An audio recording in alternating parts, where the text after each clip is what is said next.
أكس ميا ميا ربي سيامي إيش ميا ربي سيامي إيش ربي سيامي إيش ربي سيها أورجيز ربي شتو سيها قول ربي دنيا لو من قبل ستي أخن ربي قلقلو دور ما ستي هادي بس ربي جروته برخا هاقول ربي أمي سيها ديرس ربي دنيا لو من قبل ستي أخن أبو إلى زلال مت أتي وندر رابس رزقي ديمي بكديم تو يامي أتيني ديم بكديم تو رابس رزقي انت تا الدنيا قطورة راب تو ربي هاقول تا الدنيا قطورة كوباف تو ربي هاقول رزقي دي رزقي انت هندو من الدنيا آخر والله الدنيا آخر رزقي انت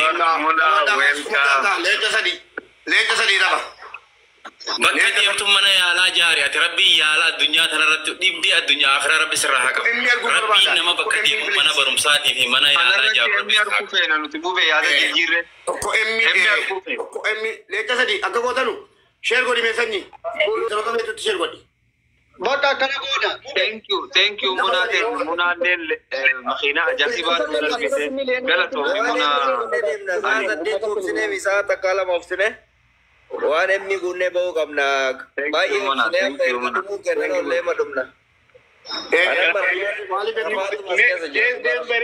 شير ناقورا ديز دم بريت شير ناقورا كنت تومي كيفترون تشير قراتي ليه تسدي الغراني ورافانيسي لا دقي فدا ورافانيسي كمان نوكا أكاسوما لبني فاني بوش قدو وانتهي بوريس غراتي قدو تنو وانتهي ورن نملي شيرو متي قولي وامني ليه تتوقع تقول نوكين نيا واسطو لما تيجي نيجا فنا لبكا جوين قولان نوكين نيجي نيجا فنا كم ما بيتا كابتن برا أما وري سنجي وامبريتي غير سيربي ما يوم كان بيوسين ما كان بيوسين كابوي غير كان بيوسين thank you سنجي وامبريتا يا ليه تسدي منا ما سدي كيف سدي نواماغا تقول يوكين من داد ميلينا صافي تشوفوا كم إمي أتبغوني إمي كوني أكاس ما تقول إمي نامبات نجري أما ميلينا خيرلا مي بلامي كمشاني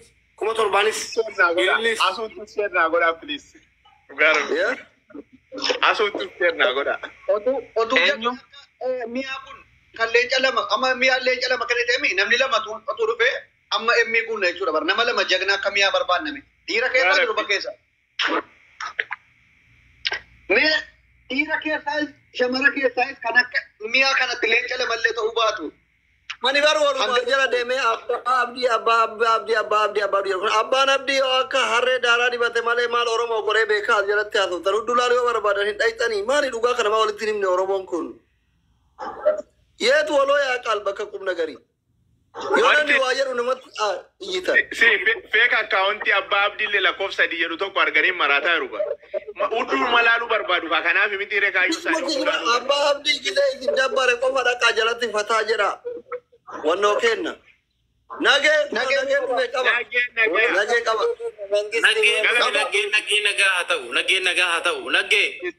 iddoo gargaarsa uummata tuulamaa waan miiliyoon point jedhu kana irratti gaqqabiiti uummata tuulamaa rakkachaa jira isaaniif gargaarsa walitti qabaa jirra waan miiliyoonii walitti qabuufi please achirratti gaqqabiiti push godhe haga dandeetti geetii obboleessa kiyya uummata tuulamaatiif gargaarsa walitti qabaa jirra kuno kuma 910 irra geenye irra waan miiliyoon ga'uuf jirra push nu godhe nageeki galato nagaasi baabayyatu de nageen baga du male wan madan dezerra yaro give tani to kodu qaba itti jebesasen ingadisina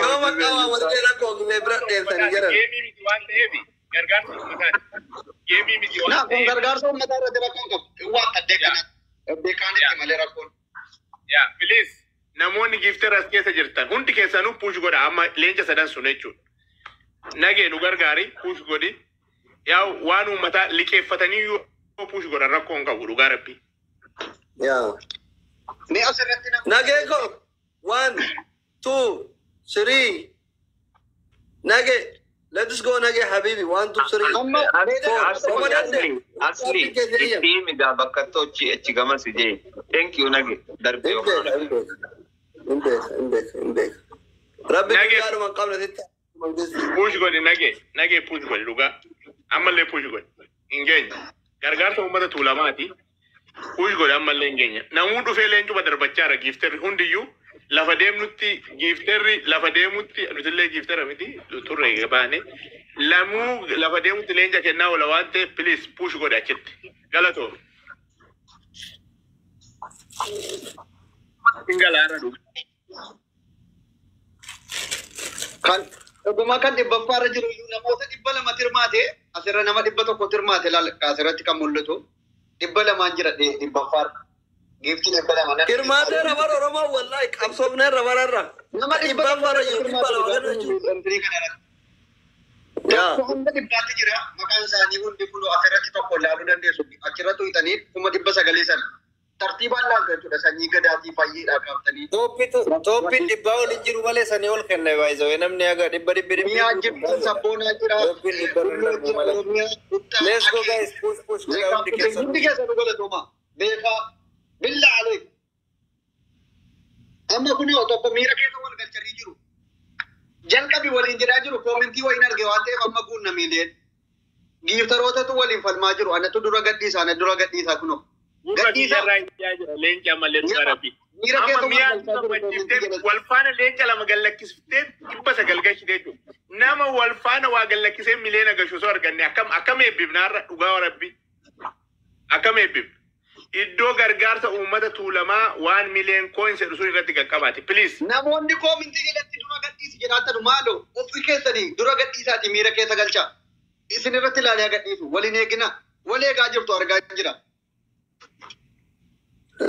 تحن علامة التيك توك وينكم ما بلي Gaadi wanti qabta har'a barra dhabne bannaadhaa jojjiinu keessatti bade. Laa ilaaha illallah.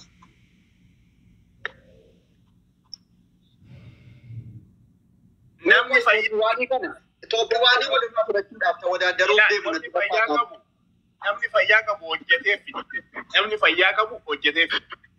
Kanaatiif yaadina waan maallaqaatiif dhugaa hojjetamee dhufa maallaqi is okay. Push godha. Tooppiin mana kanaa sanyii gadaa ittaansuudhaan fayyee jirti. Maftuhaan sadaffaa qabachuudhaan miyaan arfaffaarra jirti. Sabboonaa shanaffaa haadha manaan qaba girrigirri dhiisaan jaafaara jira. Oromiyaan akkasii uttaa jira. Akee jira. Kaappiteentu jira. Beekaan sadarkaa 11ffaa qabatee jira jechuudha. Mee as keessa eenyu Tooppiwaanii fudhata? Sanyiin Tooppiwaanii kana cufee bahuu qabaadha. Tooppiwaaniidhaan akkuma jalqabe 160 leenca meeqa kenne qoy? 140 leenca 5 jechuu kooyinii 10 qofitti hanqate jechuudha kan sanyii gadaa kenne. Leenca 5 qofaasa Tooppiwaanii qabatee jira. Ittaansuudhaan maftuhaan kan mana seenee wajjiniin isin Tooppitiriirra jirtu Tooppitiriirra asirratti kan mana seenee wajjiniin karaa 90 wayii kennuudhaan sadarkaa lammaffaarra jirti maftuhaan. Fayyeenis akkasii 64 nuu kennuudhaan sadarkaa sadaffaa qabattee jirti. Billaa alaikum. Oh my God. Yaa jara keenya meesii kana guutaa. 16 jirra. 84 qofa nu barbaachisa. 84 jechuun leenca lamaaf wayi. Leencuma sadii jechuudha. Xiqqoo siin nu hafte miiliyoona M jettee arguudhaaf. Miira keessa galaa dhala. Miira keessa akkasiin galtan uffaneen haasa'u jira. Miira keessa galaa wayii fan isiniin jedhee. Ready? Hin kolfitaafi. Hamza du'aay. Hamza waa'ee daabbaatti gadii gaafa kadhatu nama baay'ee kennaa ture an ta'e dhiise ban. Hamzatti muddime waa'ee muddii gadii sana.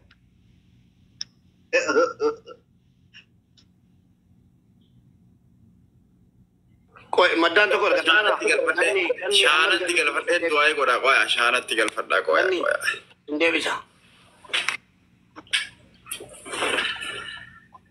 Egaa warri du'aayee feetan. Aboo taaptaa fi tanaas rabbi halkanii guyyaa walitti isin yaadhaa shamarree ta'e. Yaa jara dhiiraa.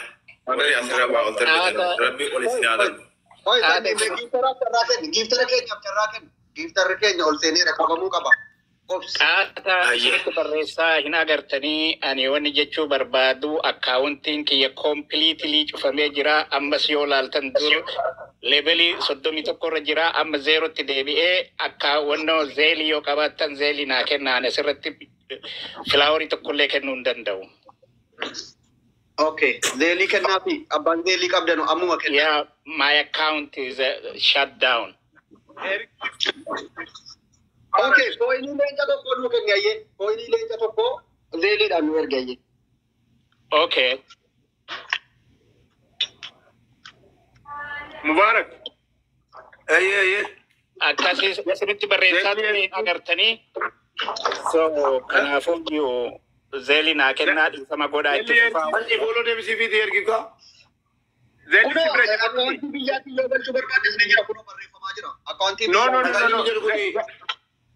No, Zelli irratti nu haa ergu. Zelli ergi. Abo maddaan faamilii hiriyaa kenna. Zeelii amma ergaa fi nama amma ergu maddaan. Sagal torba sayiru kana sagal tokko sayiru kana.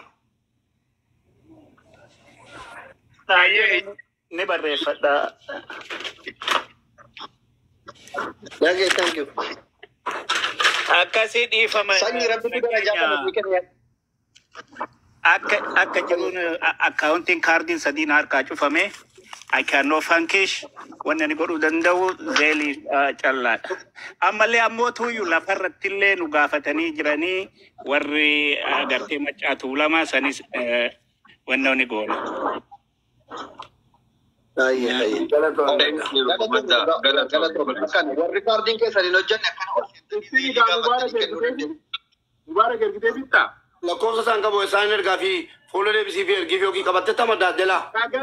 Sagal tokkoon kan jiru sitti ergeen ture bar. No, sagal tokko torba 04. Nagee mangisti. Isa kanaa miti eenyudha sagal tokko torba 04 tokko lama kan jedhu kanaa miti. Hayyee galatooma. Ulfaat.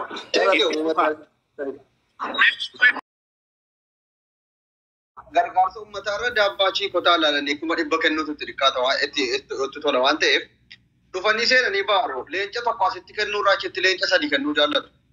Dhugaa dubbachuu yoo ta'e nuti immoo gaafa nuti dhugaa dubbanne giiftara tuqee giiftara maal ta'e hudduu harree seena giiftara akkasii. An dhugaan isin himaami namoota gargaarsa akkanaa irratti hin argamne bakka biraatti gaafan argee dhugaan isin himaami harraan booda warra balkaama hojii kotaa si badhee suuraa keessa garagalcheessi.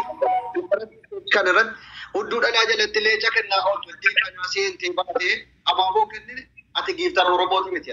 Ashqaa baachii tiiktokii kana irratti giiftara Oromoo jettee waamama. As keessaa namni hanga yoon akkuma 160 kenne sanyii gadaati. Maftuwaan 90 wayii giiftiin kenname 800 guunne jechuudha kan mana seenee wajjin. Giiftara Oromoo jettanii isa kam haasoftu. Meerri eessa jira giiftara Oromoo? Sabboonaa dhigamma 56 kennee kee qobaasa.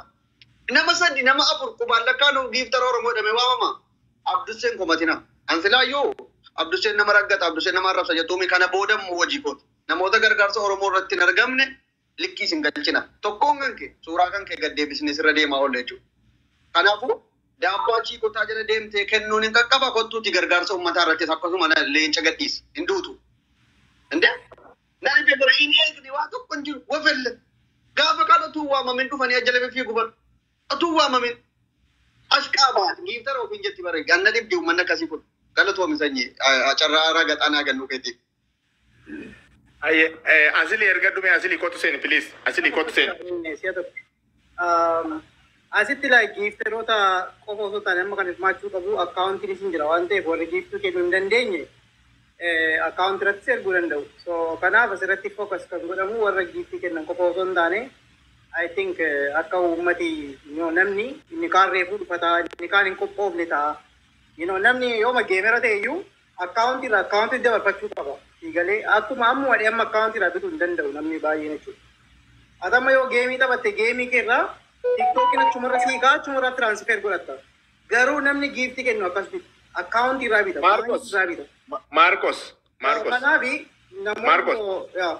Marcos dhiisillee jechuun walumatti raggatamaa jirra hundi keenya iyyuu sirriidha. Ilaa haqa isaa dubbanne ilaa maaltu jira?